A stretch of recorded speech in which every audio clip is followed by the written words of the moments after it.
Adventure 9, The Greek Interpreter. During my long and intimate acquaintance with Mr. Sherlock Holmes, I had never heard him refer to his relations, and hardly ever to his own early life. This reticence upon his part had increased the somewhat inhuman effect which he produced upon me, until sometimes I found myself regarding him as an isolated phenomenon, a brain without a heart, as deficient in human sympathy as he was preeminent in intelligence. His aversion to women and his disinclination to form new friendships were both typical of his unemotional character, but not more so than his complete suppression of every reference to his own people.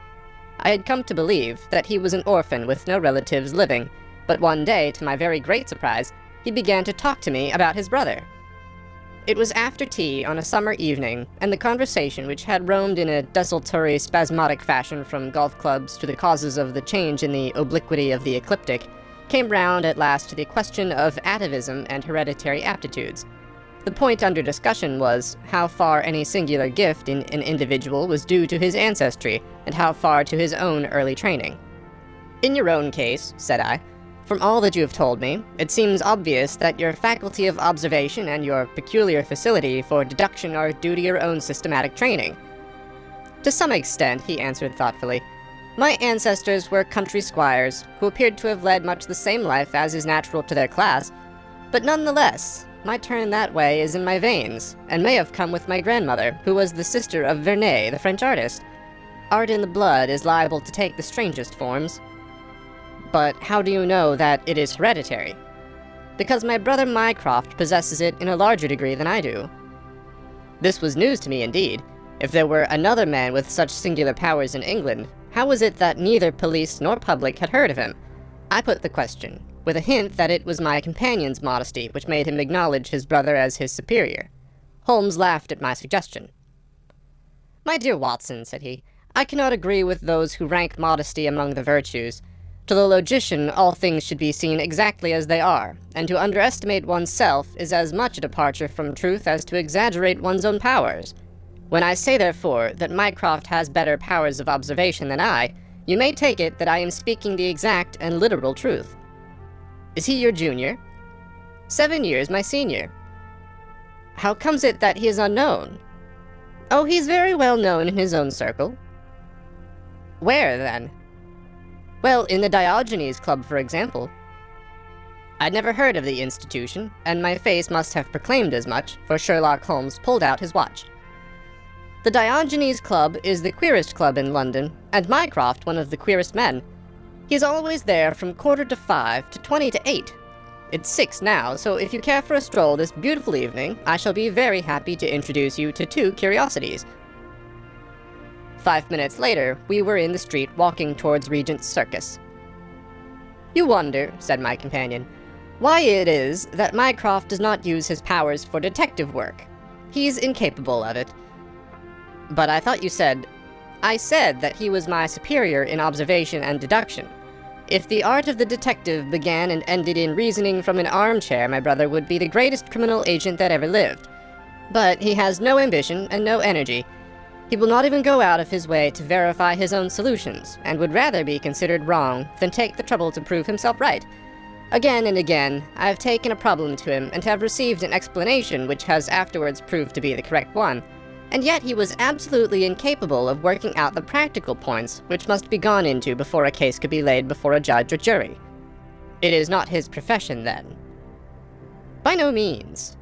What is to me a means of livelihood is to him the merest hobby of a dilettante. He has an extraordinary faculty for figures, and audits the books in some of the government departments. Mycroft lodges in Pall Mall, and he walks round the corner into Whitehall every morning, and back every evening. From year's end to year's end, he takes no other exercise, and is seen nowhere else, except only in the Diogenes Club, which is just opposite his rooms." "I cannot recall the name." "Very likely not. There are many men in London, you know, who, some from shyness, some from misanthropy, have no wish for the company of their fellows. Yet they are not averse to comfortable chairs and the latest periodicals. It is for the convenience of these that the Diogenes Club was started, and it now contains the most unsociable and unclubbable men in town. No member is permitted to take the least notice of any other one, save in the stranger's room, no talking is under any circumstances allowed, and 3 offenses, if brought to the notice of the committee, render the talker liable to expulsion. My brother was one of the founders, and I have myself found it a very soothing atmosphere." We had reached Pall Mall as we talked, and were walking down it from the St. James End. Sherlock Holmes stopped at a door some little distance from the Carlton, and cautioning me not to speak, he led the way into the hall. Through the glass paneling, I caught a glimpse of a large and luxurious room, in which a considerable number of men were sitting about and reading papers, each in his own little nook. Holmes showed me into a small chamber which looked out into Pall Mall, and then, leaving me for a minute, he came back with a companion whom I knew could only be his brother. Mycroft Holmes was a much larger and stouter man than Sherlock. His body was absolutely corpulent, but his face, though massive, had preserved something of the sharpness of expression which was so remarkable in that of his brother. His eyes, which were of a peculiarly light, watery gray, seemed to always retain that faraway, introspective look, which I had only observed in Sherlock's when he was exerting his full powers. "I'm glad to meet you, sir," said he, putting out a broad, fat hand like the flipper of a seal. "I hear of Sherlock everywhere since you became his chronicler. By the way, Sherlock, I expected to see you round last week to consult me over that Manor House case. I thought you might be a little out of your depth." "No, I solved it," said my friend, smiling. "It was Adams, of course." "Yes, it was Adams. I was sure of it from the first." The two sat down together in the bow window of the club. "To anyone who wishes to study mankind, this is the spot," said Mycroft. "Look at the magnificent types. Look at these 2 men who are coming toward us, for example. The billiard marker and the other?" "Precisely. What do you make of the other?" The 2 men had stopped opposite the window. Some chalk marks over the waistcoat pocket were the only signs of billiards which I could see in one of them. The other was a very small, dark fellow, with his hat pushed back and several packages under his arm. "An old soldier, I perceive," said Sherlock. "And very recently discharged," remarked the brother. "Served in India, I see. And a non-commissioned officer. Royal Artillery, I fancy," said Sherlock. "And a widower. But with a child." "Children, my dear boy, children." "Come," said I, laughing, "this is a little too much." "Surely," answered Holmes, "it is not hard to say that a man with that bearing, expression of authority, and sun-baked skin is a soldier, is more than a private, and is not long from India. That he has not left the service long is shown by his still wearing his ammunition boots, as they are called," observed Mycroft. "He had not the cavalry stride, yet he wore his hat on one side, as is shown by the lighter skin of that side of his brow. His weight is against his being a sapper. He is in the artillery. Then, of course, his complete mourning shows that he has lost someone very dear. The fact that he is doing his own shopping looks as though it were his wife. He has been buying things for children, you perceive. There is a rattle, which shows that one of them is very young.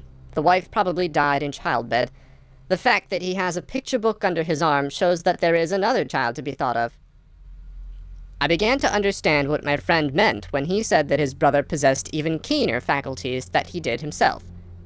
He glanced across at me and smiled. Mycroft took snuff from a tortoise-shell box and brushed away the wandering grains from his coat front with a large red silk handkerchief. "By the way, Sherlock," said he, "I have had something quite after your own heart, a most singular problem, submitted to my judgment. I really had not the energy to follow it up, save in a very incomplete fashion, but it gave me a basis for some pleasing speculation, if you would care to hear the facts." "My dear Mycroft, I should be delighted." The brother scribbled a note upon a leaf of his pocket-book, and ringing the bell, he handed it to the waiter. "I've asked Mr. Melas to step across," said he. "He lodges on the floor above me, and I have some slight acquaintance with him, which led him to come to me in his perplexity. Mr. Melas is a Greek by extraction, as I understand, and he is a remarkable linguist. He earns his living partly as interpreter in the law courts, and partly by acting as guide to any wealthy Orientals who may visit the Northumberland Avenue hotels. I think I will leave him to tell his very remarkable experience in his own fashion." A few minutes later, we were joined by a short, stout man whose olive face and coal-black hair proclaimed his southern origin, though his speech was that of an educated Englishman. He shook hands eagerly with Sherlock Holmes, and his dark eyes sparkled with pleasure when he understood that the specialist was anxious to hear his story. "I do not believe that the police credit me, on my word I do not," said he in a wailing voice. "Just because they have never heard of it before, they think that such a thing cannot be. But I know that I shall never be easy in my mind until I know what has become of my poor man with the sticking plaster upon his face." "I am all attention," said Sherlock Holmes. "This is Wednesday evening," said Mr. Melas. "Well, then, it was Monday night, only 2 days ago, you understand, that all this happened. I am an interpreter, as perhaps my neighbor there has told you. I interpret all languages, or nearly all, but as I am Greek by birth and with a Grecian name, it is with that particular tongue that I am principally associated.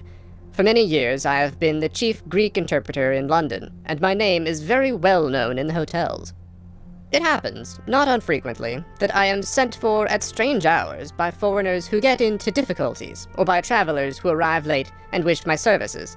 I was not surprised, therefore, on Monday night when a Mr. Latimer, a very fashionably dressed young man, came up to my rooms and asked me to accompany him in a cab which was waiting at the door. A Greek friend had come to see him upon business, he said, and as he could speak nothing but his own tongue, the services of an interpreter were indispensable. He gave me to understand that his house was some little distance off, in Kensington, and he seemed to be in a great hurry, bustling me rapidly into the cab when we had descended to the street. I say into the cab, but I soon became doubtful as to whether it was not a carriage in which I found myself. It was certainly more roomy than the ordinary four-wheeled disgrace to London, and the fittings, though frayed, were of rich quality. Mr. Latimer seated himself opposite to me, and we started off through Charing Cross and up the Shaftesbury Avenue. We had come out upon Oxford Street, and I had ventured some remark as to this being a roundabout way to Kensington, when my words were arrested by the extraordinary conduct of my companion. He began by drawing a most formidable-looking bludgeon loaded with lead from his pocket, and switching it backward and forward several times, as if to test its weight and strength. Then he placed it, without a word, upon the seat beside him. Having done this, he drew up the windows on each side, and I found to my astonishment that they were covered with paper, so as to prevent my seeing through them. "I am sorry to cut off your view, Mr. Melas," said he.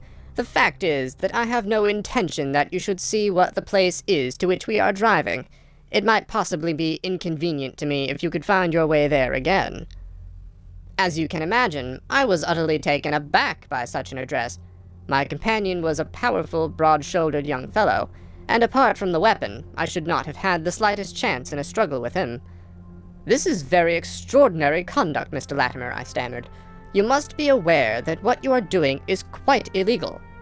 "It is somewhat of a liberty, no doubt," said he, "but we'll make it up to you. I must warn you, however, Mr. Melas, that if at any time tonight you attempt to raise an alarm or do anything which is against my interests, you will find it a very serious thing.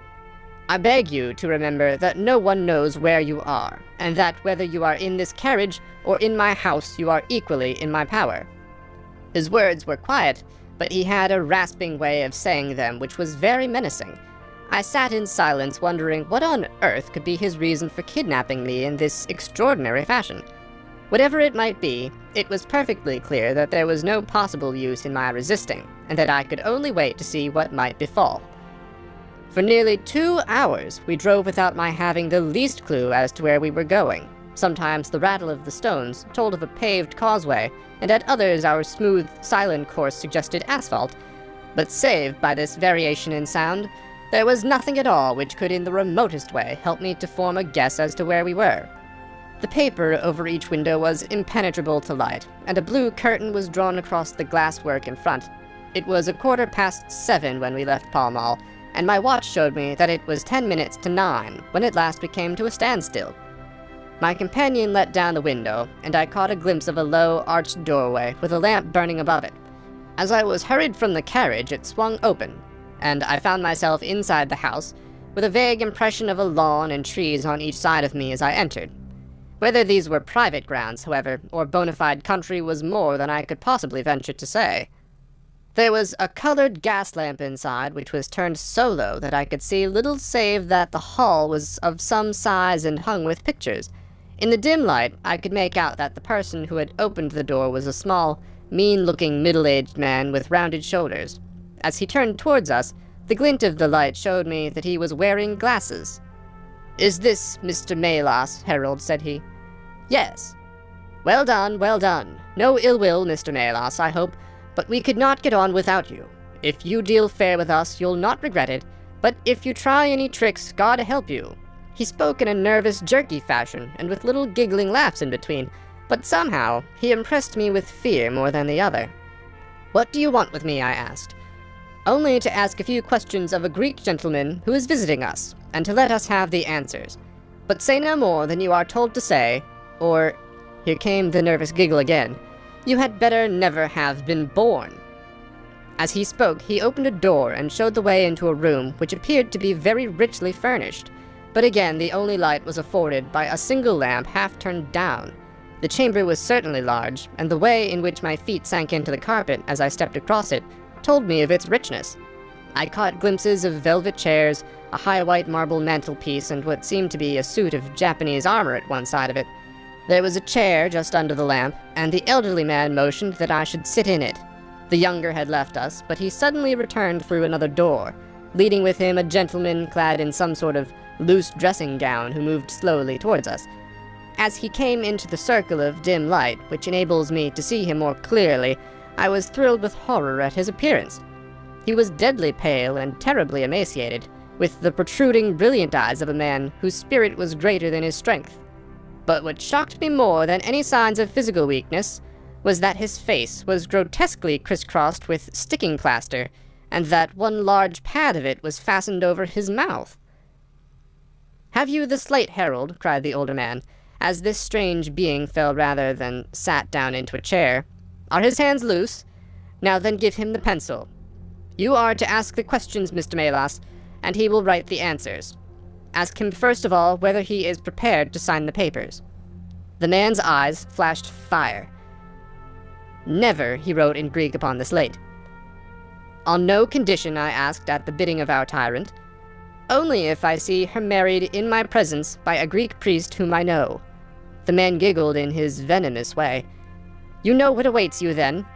I care nothing for myself." These are samples of the questions and answers which made up our strange, half-spoken, half-written conversation. Again and again, I had to ask him whether he would give in and sign the documents. Again and again, I had the same indignant reply. But soon, a happy thought came to me.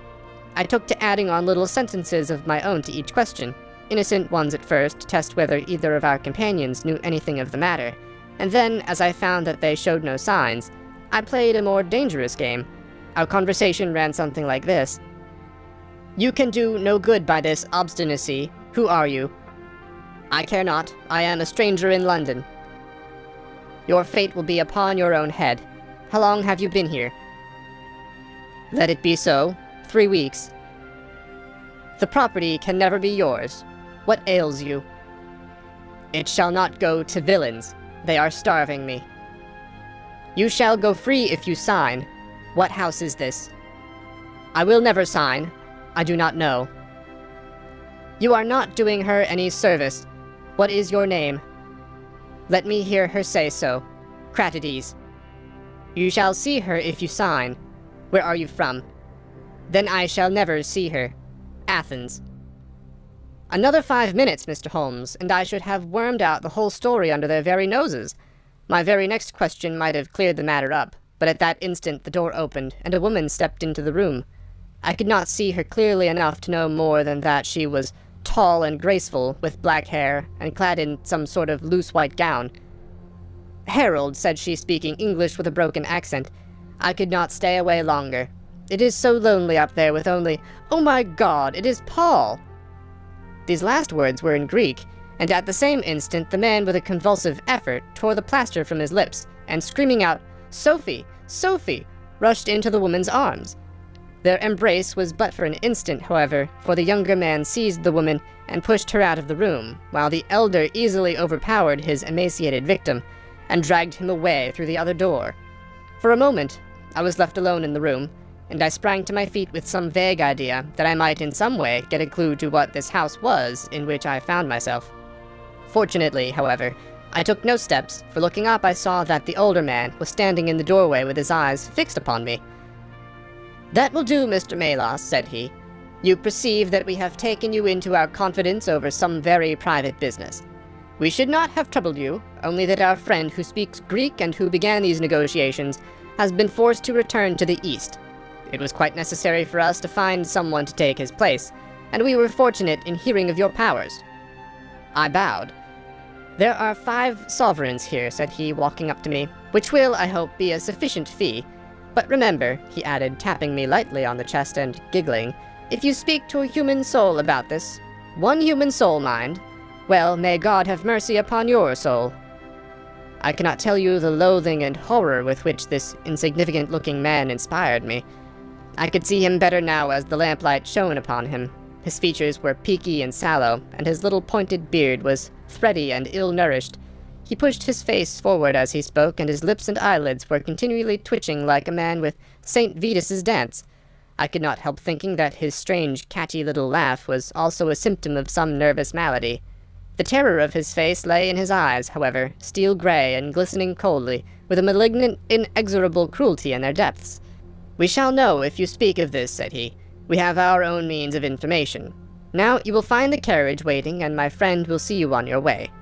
I was hurried through the hall and into the vehicle again, obtaining that momentary glimpse of trees and a garden.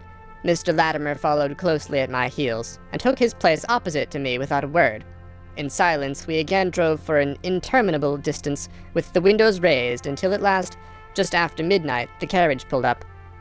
"You will get down here, Mr. Melas," said my companion. "I'm sorry to leave you so far from your house, but there is no alternative. Any attempt upon your part to follow the carriage can only end in injury to yourself." He opened the door as he spoke, and I had hardly time to spring out when the coachman lashed the horse and the carriage rattled away. I looked around me in astonishment. I was on some sort of a heathy common mottled over with dark clumps of furze bushes. Far away stretched a line of houses with a light here and there in the upper windows. On the other side I saw the red signal lamps of a railway. The carriage which had brought me was already out of sight. I stood gazing round and wondering where on earth I might be, when I saw someone coming towards me in the darkness. As he came up to me, I made out that he was a railway porter. "Can you tell me what this place is?" I asked. "Wandsworth Common," said he. "Can I get a train into town?" "If you walk on a mile or so to Clapham Junction," said he, "you'll just be in time for the last to Victoria." So that was the end of my adventure, Mr. Holmes. I do not know where I was, nor whom I spoke with, nor anything save what I have told you. But I know that there is foul play going on, and I want to help that unhappy man if I can. I told the whole story to Mr. Mycroft Holmes next morning, and subsequently to the police. We all sat in a silence for some little time after listening to this extraordinary narrative.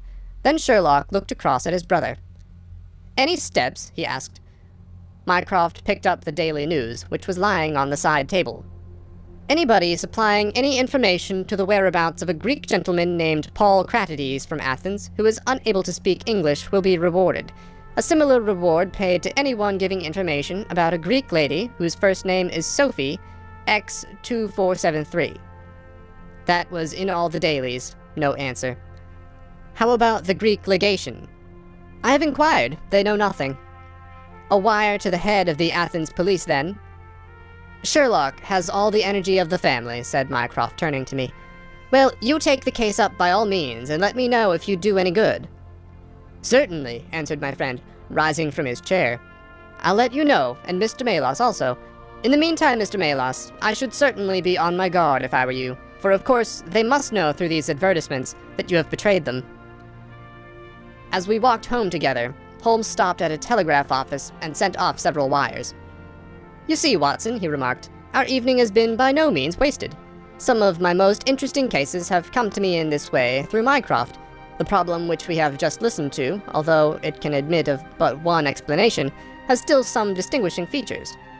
You have hopes of solving it? Well, knowing as much as we do, it will be singular indeed if we fail to discover the rest. You must yourself have formed some theory which will explain the facts to which we have listened?" "In a vague way, yes." "What was your idea, then?" "It seemed to me to be obvious that this Greek girl had been carried off by the young Englishman named Harold Latimer." "Carried off from where?" "Athens, perhaps." Sherlock Holmes shook his head. This young man could not talk a word of Greek. The lady could talk English fairly well. Inference that she had been in England some little time, but he had not been in Greece. Well then, we will presume that she had come on a visit to England, and that this herald had persuaded her to fly with him. That is more probable. Then the brother, for that I fancy must be the relationship, comes over from Greece to interfere.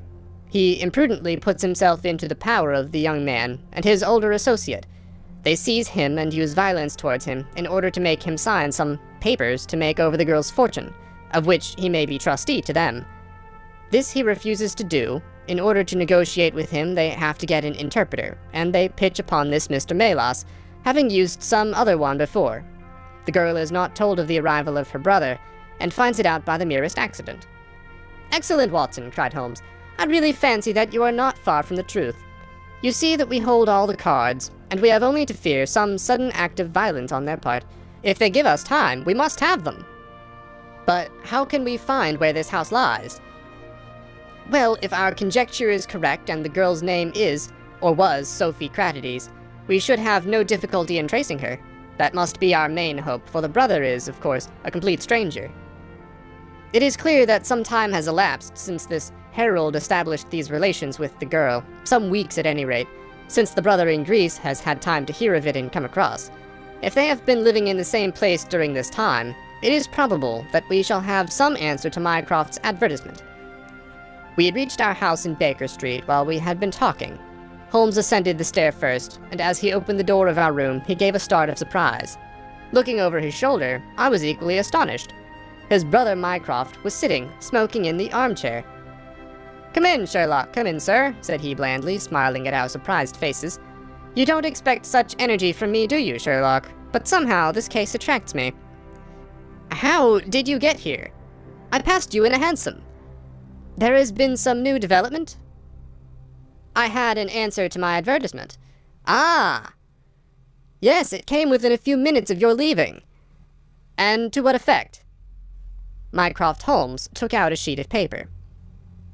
"Here it is," said he, "written with a J pen on royal cream paper by a middle-aged man with a weak constitution. 'Sir,' he says, 'in answer to your advertisement of today's date, I beg to inform you that I know the young lady in question very well. If you should care to call upon me, I should give you some particulars as to her painful history. She is living at present at the Myrtles, Beckenham. Yours faithfully, J. Davenport.'" "He writes from Lower Brixton," said Mycroft Holmes. "Do you not think that we might drive to him now, Sherlock, and learn these particulars?" "My dear Mycroft, the brother's life is more valuable than the sister's story. I think we should call at Scotland Yard for Inspector Gregson, and go straight out to Beckenham. We know that a man is being done to death, and every hour may be vital." "Better pick up Mr. Melas on our way," I suggested. "We may need an interpreter." "Excellent," said Sherlock Holmes. "Send the boy for a four-wheeler, and we shall be off at once." He opened the table drawer as he spoke, and I noticed that he slipped his revolver into his pocket. "Yes," said he in an answer to my glance, "I should say, from what we have heard, that we are dealing with a particularly dangerous gang." It was almost dark before we found ourselves in Pall Mall at the rooms of Mr. Melas. A gentleman had just called for him, and he was gone. "Can you tell me where?" asked Mycroft Holmes. "I don't know, sir," answered the woman who had opened the door. "I only know that he drove away with the gentleman in a carriage." "Did the gentleman give a name?" "No, sir." "He wasn't a tall, handsome, dark young man?" "Oh, no, sir. He was a little gentleman with glasses, thin in the face, but very pleasant in his ways, for he was laughing all the time that he was talking." "Come along," cried Sherlock Holmes abruptly. "This grows serious," he observed as we drove to Scotland Yard. "These men have got hold of Melas again. He is a man of no physical courage, as they are well aware from their experience the other night. This villain was able to terrorize him the instant that he got into his presence. No doubt they want his professional services, but having used him, they may be inclined to punish him for what they will regard as his treachery. Our hope was that, by taking train, we might get to Beckenham as soon or sooner than the carriage. On reaching Scotland Yard, however, it was more than an hour before we could get Inspector Gregson and comply with the legal formalities which would enable us to enter the house. It was 10:15 before we reached London Bridge, and past before the four of us alighted on the Beckenham platform. A drive of half a mile brought us to the Myrtles. a large dark house standing back from the road in its own grounds. Here we dismissed our cab and made our way up the drive together. "The windows are all dark," remarked the inspector. "The house seems deserted." "Our birds are flown and the nest empty," said Holmes. "Why do you say so?" "A carriage heavily loaded with luggage has passed out during the last hour." The inspector laughed. "I saw the wheel tracks in the light of the gate lamp, but where does the luggage come in?"